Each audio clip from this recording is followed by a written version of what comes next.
एक बार की बात है, शहर में दो साइंटिस्ट दोस्त एक लैब में एक ऐसी दवाई बनाने की कोशिश कर रहे होते हैं जिससे कि मरने के बाद भी इंसान को जिंदा किया जा सके। डॉक्टर मनोज, आज अगर हमारा प्रयोग सफल हो गया तो हम इस दुनिया की पहली ऐसी दवाई बना लेंगे जिसे मरे हुए को भी जिंदा किया जा सकेगा। हाँ डॉक्टर रोहन, बस एक बार ये प्रयोग सफल हो जाए फिर हमें इस दवाई के मुंह मांगे पैसे मिलेंगे। चलो इस दवाई का इंजेक्शन इस मरे हुए चूहे को लगाकर देखते हैं। फिर वो मरे हुए चूहे को इंजेक्शन लगाते हैं। इंजेक्शन लगाते ही उस चूहे का शरीर जोर जोर से कांपने लगता है और तभी वो जिंदा हो जाता है। उन दोनों की खुशी का ठिकाना नहीं रहता। डॉक्टर मनोज, ये देखा तुमने, हमारा प्रयोग सफल रहा। अब हम इस दुनिया के सबसे अमीर आदमी बन जाएंगे। चलो जल्दी चलो, हमें इसके बारे में अपने सीनियर्स को बताना होगा। डॉक्टर मनोज रुको, ये क्या करने जा रहे हो तुम? अगर इस प्रयोग के बारे में यहाँ किसी को भी पता चल गया तो हमें कुछ नहीं मिलने वाला। कंपनी वाले सारा मुनाफा खुद खा जाएंगे, हमें कुछ नहीं मिलेगा। हम इस प्रयोग के बारे में किसी को नहीं बता सकते। तुम सही कहते हो, लेकिन हमें इस प्रयोग को अब किसी इंसान पर आजमाना होगा, तभी ये प्रयोग सफल होगा। सबसे पहले हमें ये लैब छोड़कर जाना होगा, यहाँ से बहुत दूर, जहाँ ये कंपनी वाले हमें ना ढूंढ पाए। फिर वो दोनों शहर छोड़कर एक गांव के पास जंगल में अपना कैंप लगा देते हैं। डॉक्टर मनोज, हमने कैंप तो लगा लिया, लेकिन प्रयोग के लिए इंसान कहाँ से लाए? हमें एक मरे हुए इंसान की डेड बॉडी चाहिए होगी। तभी दो दोस्त कालू और शामू साइकिल से वहाँ से गुजर रहे होते हैं। जंगल में उस कैंप को देखकर वो दोनों रुक जाते हैं।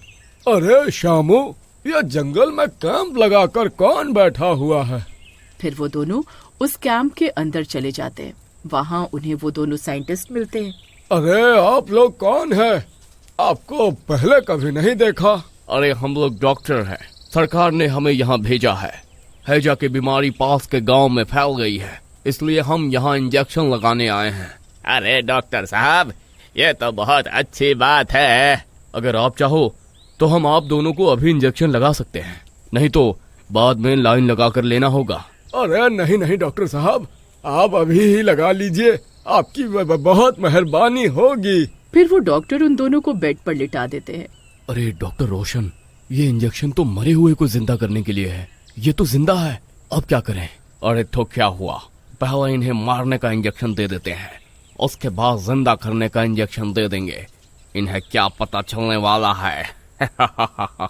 फिर वो डॉक्टर उन्हें मारने के लिए जहर का इंजेक्शन दे देते हैं और कुछ ही देर में कालू और शामू मर जाते हैं। कालू और शामू की आत्मा उनके शरीर से बाहर निकल आती है। अरे मर गए रे। अरे शामू भाई, अरे अरे ये हमारे साथ क्या हो रहा है? इन कमबख्तों ने पता नहीं कौन सा इंजेक्शन लगा दिया हमें। अरे साइंटिस्टों, तुम्हारा नाश मिटे। अरे हैजा का इंजेक्शन बताकर कौन सा टीका लगा दिया रे?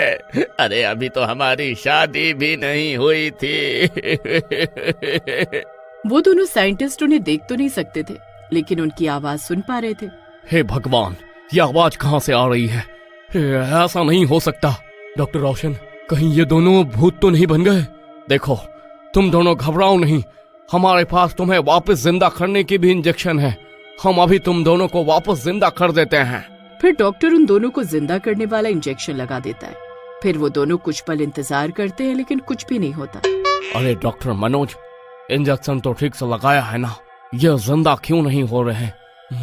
पता नहीं, अब तक तो इन्हें जिंदा हो जाना चाहिए था। लगता है हमारा ये टीका अभी इंसानों पर कारगर नहीं है। लगता है ये प्रयोग असफल हो गया। अरे नास मिटो, क्या खुसुर फुसुर कर रहे हो? अभी तक हम जिंदा क्यों नहीं हुए? तुम्हारे टीके ने काम क्यों नहीं किया? देखो, अब हमें माफ कर दो, हमारा प्रयोग असफल रहा। अरे साइंटिस्टों, तुम्हारा नाश मिटे। अरे प्रयोग करने के लिए तुम्हें हम ही मिले थे। अरे कालू भाई, अब हम क्या करें? फिर वो दोनों साइंटिस्ट वहाँ से भाग जाते हैं। तभी उन्हें दूर से भैंसे की आवाज सुनाई देती है और अगले ही पल वहाँ यमराज के दो दूत पहुँच जाते हैं। अरे मर गए रे। अरे शामू भाई, ये तो यमराज के दूत हैं। अरे ये हमें लेने आए हैं। चलो, धरती पर तुम्हारा वक्त पूरा हो गया। अरे मर गए रे। अरे दूत जी हमें छोड़ दो। अरे हम दोनों गलती से मर गए हैं। अभी वो साइंटिस्ट हमें कोई दूसरा इंजेक्शन लगाएगा तो हम ठीक हो जाएंगे। अरे हमें थोड़ी सी मोहलत दे दो। फिर वो दोनों यमराज के दूत उन्हें रस्सी से बांधते हुए पूरे रेगिस्तान में पैदल घसीटते हुए ले जाते हैं। उन्हें बहुत प्यास लगती है, लेकिन वहाँ एक बूंद भी पानी नहीं होता। अरे दूत भाई साहब, थोड़ा पानी तो पिला दो। अरे बहुत प्यास लगी है। अगर तुमने अपने जीवन में किसी प्यासे को पानी पिलाया होता तो तुम्हें यहाँ नदी दिखाई देती और तुम्हारी प्यास बुझ जाती, लेकिन तुमने जीते जी ऐसा नहीं किया होगा। अब प्यासे ही रहो।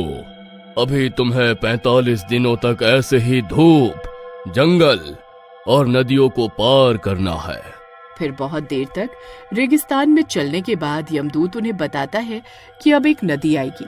ये सुनकर वो दोनों बहुत खुश हो जाते हैं। अरे वाह वाह, नदी! शामू भाई, मैं तो वहाँ पहुँचते ही उसमें डुबकी लगा दूंगा। फिर थोड़ा पास पहुँचने के बाद उन्हें पता चलता है कि वो कोई आम नदी नहीं है। वो नदी खून और मगरमच्छों से भरी होती है। अब तुम दोनों को ये नदी पार करनी है। जल्दी तैर कर पार करो। अरे यमदूत जी, इसमें तो मगरमच्छ है। अरे हमें ये खा जाएंगे। अरे हम मर जाएंगे। तुम दोनों पहले ही मर चुके हो, अब तुम नहीं मरने वाले। चलो जल्दी से नदी पार करो। फिर वो दोनों डरते डरते नदी के अंदर जाते हैं और उसे पार करने लगते हैं। अरे मर गया रे! अरे ये कम बखत मगरमच्छ तो मेरा पैर काट गया। फिर वो दोनों किसी तरह उस नदी को पार कर लेते हैं। शुक्र है इस नदी से छुटकारा मिला। यमदूत जी, और कितना दूर जाना है? हम यमलोक कब पहुँचेंगे? ज्यादा सवाल जवाब मत करो और चुपचाप चलते रहो। नदी पार करने के बाद कालू चामू को घने अंधेरे जंगल से गुजरना पड़ता है। थोड़ी दूर चलने पर एक घना जंगल आता है। अरे मर गए रे शामू भाई! अरे कितना डरावना जंगल है। अरे शामू भाई, वो देख, पेड़ से भूत लटक रहा है। अरे मम्मी! अरे जंगल में चारों तरफ डरावनी आवाजें, जंगली जानवरों की चीखें और पेड़ों से उल्टे लटके भूत दिखाई देते हैं। यमदूत उन्हें डांटते हैं। चलो आगे बढ़ो, यहाँ रुकने की इजाजत नहीं है। लेकिन कालू डर के मारे वहीं बैठ जाता है और भूतों को देखकर आगे नहीं बढ़ता। तभी यमदूत उन्हें एक डंडा मारते हैं। अरे मर गए रे! अरे यमदूत जी, थोड़ा आराम से मारो। फिर वो दोनों किसी तरह उस जंगल को पार कर लेते हैं और अगले 44 दिनों तक यूं ही डरावने जंगलों, रेगिस्तानों और खून की नदियों को पार करते हैं। अरे यमदूत जी, अब तो प्यास के मारे जान जा रही है। और कितनी देर लगेगी यमलोक पहुंचने में? बस हम पहुंचने ही वाले हैं, थोड़ा वक्त और।